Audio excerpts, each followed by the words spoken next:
नवी चौधरी साहब, दरख्वास्त गुजार ने ये मौक़िफ़ इख्तियार किया है कि 22 जनवरी को जो स्पीकर का फ़ैसला था और 25 जनवरी को जो इलेक्शन कमीशन का फ़ैसला था, ये दोनों दुरुस्त नहीं है। हमारे से बात नहीं की गई, हमें बुलाकर सुना नहीं गया, हमारे इस्तीफ़े हमने वापस लेने की दरख्वास्त कर दी थी, लेकिन ये सब उसके बाद हो गया। तो आपको क्या लगता है, कोई एज हासिल हो सकेगा पाकिस्तान तहरीक इंसाफ को?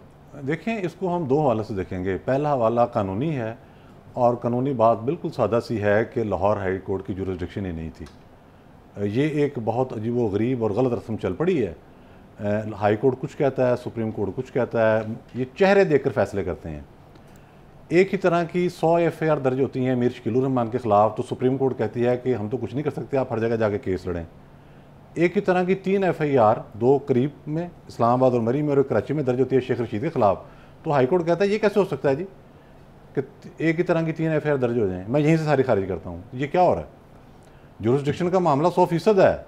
उसकी रीज़न ये है कि पाकिस्तान के अंदर सारा बहरान इदारों ने पैदा किया है, सियासतदानों ने कोई बहरान पैदा नहीं किया, सारा इदारों ने पैदा किया है, और वो इसको बढ़ाते जा रहे हैं। मुझे नहीं पता इसके पीछे नेक नीति है या क्या अमल है। ये कहा जा रहा है कि कुछ हल्के चाहते हैं कि PTI को वापस ले आएँ असेंबली के अंदर और इस सिस्टम का हिस्सा बने। जिस तरह से इन्होंने कहा था कि हम अपोजिशन लीडर का अहदा भी चाहिए, हमें पार्लियामेंट्री लीडर का अहदा भी चाहिए, चेयरमैन पब्लिक अकाउंट्स कमेटी का अहदा भी हमें दिया जाए, तो कोई ना कोई बात तो हुई थी।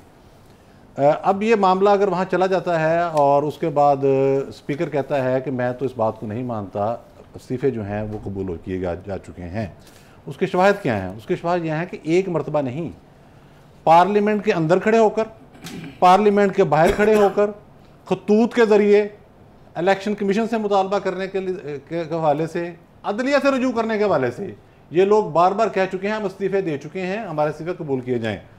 और हालत इनकी ये थी कि कोई भी सरकारी इकामत का छोड़ने को तैयार नहीं था। स्पीकर का इख्तियार है 100%। ज़ाब्ता ये है कि बुला के तसल्ली कर ले। अगर वो तसल्ली कर लेता है अपने तौर पर कि इस्तीफ़ा इसने दे दिया है, तो वो मंजूर कर सकता है, इसमें भी कोई गुंजाइश नहीं है।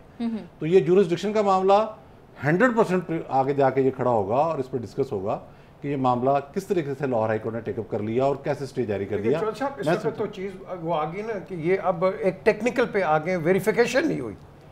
देखें जी, लाहौर हाई कोर्ट इसकी तशरीह कर ही नहीं सकता। स्पीकर का इख्तियार है, उसके पास इस्तीफा पहुंच गया तहरीरी शक्ल में, उसने मंजूर कर लिया। ठीक है, कवायद ये कहते हैं कि वो चाहे तो बुलाकर तस्दीक कर सकता है कि आप पर कोई प्रेशर तो नहीं। उसने अपने तौर पर ये फील किया कि प्रेशर नहीं और देना चाह रहा, उसने मंजूर कर लिया। अब अगर आप कानून पर आएंगे, कानून तो ये है, कानून तो फिर वही है कि जुरिस्डिक्शन का मामला भी खड़ा हुआ है। ये तो कोई तरीका ही नहीं ना चौधरी साहब। लेकिन जब हम ये सूरत हाल देखते हैं तो ऐसा लगता है कि अगर हम ये कहें कि माइट इज़ राइट तो ये गलत ना होगा। सदर पाकिस्तान कहते हैं कि आइन इंतखाबात में ताख़ीर की इजाज़त नहीं देता, इसलिए पंजाब और खैबर पख्तूनख्वा के जो सूबे हैं वहाँ पर इंतखाबात के लिए फौरी तारीख अनाउंस कर दी जाए। इस सिलसिले में सदर पाकिस्तान ने चीफ इलेक्शन कमिश्नर को ख़त लिख दिया। साथ ही साथ आइन के मुताबिक इंतखाबात का इनकाद इलेक्शन कमीशन का बुनियादी हक है, उसका ये काम है, ये उसका फरीज़ा है, ये उसको करना होगा, ये भी कहा गया है। मैं चाहूँगी नवीद चौधरी साहब आप इस बात पर रोशनी डाल दें कि ये किस तरह हो सकता है। सदर पाकिस्तान ने इलेक्शन कमीशन से कह दिया है, इलेक्शन कमीशन ने इससे पहले गवर्नर से कह दिया था, अब ये मामला दोबारा इलेक्शन कमीशन के पास आ गया, अब क्या होगा? नहीं, सदर का ख़त एक रस्मी बात है। जैसे सदर का ओहदा रस्मी ओहदा होता है, इसी तरह से वो एक रस्मी चीज़ है। उन्होंने ख़त लिख दिया। इलेक्शन कमीशन खुद मुख्तार है। और यहाँ मैं वजाहत करता चलूँ कि ये भी पॉइंट डिस्कस हो चुका है कि इलेक्शन कमीशन के फैसले हाई कोर्ट में चैलेंज नहीं हो सकते। ये अपनी जगह एक बहस है कि वो हाई कोर्ट सुनता जाए और फैसले देता जाए, सुप्रीम कोर्ट में जाना चाहिए। एक पॉइंट आरिफ अलवी साहब ने जो बात कही है वो आइनी तौर पर दुरुस्त है कि इलेक्शन का इनकाद बर वक्त होना चाहिए और 2 सूबों के हवाले से होना चाहिए। लेकिन मामला ये है कि इस ख़त में जो ज़ुबान उन्होंने इस्तेमाल की है, उन्होंने इलेक्शन कमीशन ऑफ पाकिस्तान को थ्रेट किया है। हमारी बदकिस्मती कि बतौर सदर पाकिस्तान आरिफ अलवी जैसे बंदे को इम्यूनिटी हासिल है, जो फॉरेन फंडिंग में मुलव्वस है, जो सरकारी इमारतों पर हमले करता रहा है, जिसके मुतल्लिक सुप्रीम कोर्ट ऑफ पाकिस्तान के बेंच का फैसला मौजूद है कि उसने कॉन्स्टिट्यूशन की वायलेशन की। ये वो बंदा है जिसने वज़ीर आज़म पाकिस्तान से हलफ लेने से इनकार कर दिया, जिसने वज़ीर आला पंजाब के हलफ की राह में रोड़े अटकाए, गवर्नर लगाने से इनकार कर दिया। बचा क्यों हुआ था ये? जनरल बाजवा की वो कभी हिकमत अमली जिसके तहत उसने परवेज़ इलाही को भेजा PTI में ताकि बहरान पैदा रहे और मैं तस्वीर ले सकूं, उसी के तहत सुप्रीम कोर्ट से इस किस्म के फैसले कराए गए कि अलवी साहब ही ऐवान सदर में रहें। वरना इस मौसूफ की इम्पीचमेंट जो है वो मेरिट पर बनती है, कोई दूसरा रास्ता ही नहीं है कि इसकी इम्पीचमेंट ना हो। ये जो खत उन्होंने लिखा है, उन्होंने धमकी देने की कोशिश की है, इस धमकी में कोई नहीं आएगा। जो लीगल ऑप्शन है वो भी देखे जाएंगे। मुश्तरका मफादात कौंसिल का जो इजलास है उसका भी जायजा लिया जाएगा, वो क्या कह रही है। हल्का बंदियों के मामले का भी जायजा लिया जाएगा। फिर कोर्ट्स के अंदर भी मामला जाएगा, वहाँ भी चीज़ें चैलेंज होंगी, देखी जाएगी क्या होगा।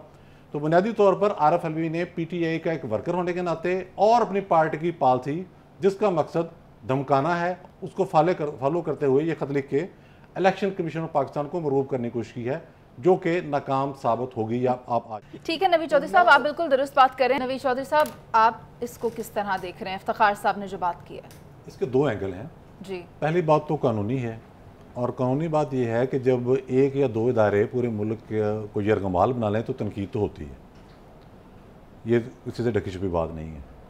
और जस्टिस काजी फाजीसा ने इस हवाले से सर अभी ये बिल ज़ेरे गौर है, आप कर सकते हैं बात। जी उन्होंने करार दिया, जस्टिस काजी फाजीसा ने इस हवाले से करार दिया, हम अपनी राय दे रहे हैं कि व्हाट वी फील अबाउट इदारों पर तनकीद नहीं कर सकते। अफराद अगर गैर कानूनी काम कर रहे हैं तो उसकी निशानदेही कर लें, ये बात आ गई। और पॉलिसीज अगर इदारे मजबूत हों तो फिर दूसरे इदारे की हिम्मत नहीं होती कि वो मुदाखलत करे, इदारा दूसरे इदारे को यरगमाल ना बनाए। मैंने पहले मिसाल दी थी, आज थोड़ा वक्त ले लेता हूँ मैं। भारत के अंदर ये मामला हुआ कि हाई कोर्ट ने कंटेम्प्ट ऑफ कोर्ट का नोटिस जारी कर दिया वज़ीर आला को उड़ीसा के। तो वो किसी बात मामला इसी तरह से था, कोई इख्तियारात का।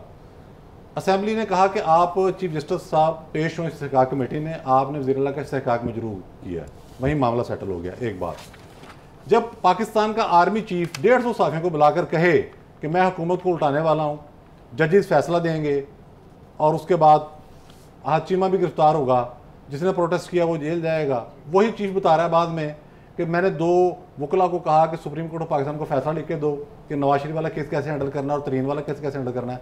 कौन सी इज्जत भाई, जब साकिब नसार अदालत में ये कहे, और किसको कहे, ख्वाजा हारत जैसे बड़े वकील को, उसे कहते हैं अदालत में, भरी अदालत में। ख्वाजा साहब ने कहा कि चीफ साहब ये जो बात आप कर रहे हैं ये कानून नहीं है। ख्वाजा हारत बहुत आ गया काबिलियत में साकिब नसार से, बेशक वो चीफ जस्टिस बन गया जैसे भी बन गया। तो साकिब नसार ने एक जुमला कहा, उसने कहा कानून क्या होता है, जो मैं कहूंगा वो कानून है। अगर आप अंदाजा लगाएं कि कहां जो लोग पहुंचे हुए थे, इनकी इज्जत करनी है आपने। ये वो लोग हैं जिनकी आप खोसे की इज्जत करेंगे, व्हाट्सएप कोर्ट्स की इज्जत करेंगे। ये निगरान जज कहां से आ गए? और बात सुने, पकड़े उनको, पकड़े जो आपको गालियां दे रहे हैं और आपका असली दुश्मन भारत ढोल पीट रहा है। वो लोग हैं जिन्होंने रेड लाइन क्रॉस की है, जिन लोगों ने ये कहा कि भाई आइन की हदूद में रहें, ये गलत काम ना करें, अपनी हदूद से ना निकलें, आप उनको उठा उठा के मारते रहे हैं। आज भारत जो है वो कहता है हमारा तो काम ही आसान हो गया, अरबों डॉलर हमने जिस काम पे लगाने थे PTI मुफ्त में कर रही है, उनकी तो मौजें हो गई। पकड़े इनको, इससे भी ज़रा सख्त कानून बनाए। क्यों दुश्मन फायदा उठाए इस सूरत हाल से।